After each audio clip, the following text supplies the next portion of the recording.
Pemirsa, tim Lokapom Buleleng melakukan sidak di sejumlah toko modern saat bulan Ramadan ini.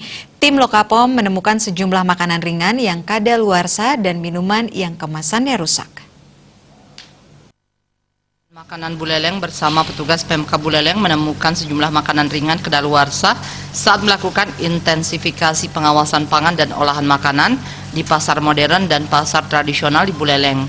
Temuan makanan kadaluarsa tersebut karena pengawasan pegawai toko modern kurang intens. Karena banyak pekerja yang dirumahkan sehingga pengawasannya kurang. Makanan kadaluarsa ditemukan di 2 toko modern yang berada di kawasan Singaraja. Sejumlah makanan kadaluarsa dan minuman rusak kemasan itu langsung disisihkan dan dimusnahkan oleh pengusaha yang bersangkutan.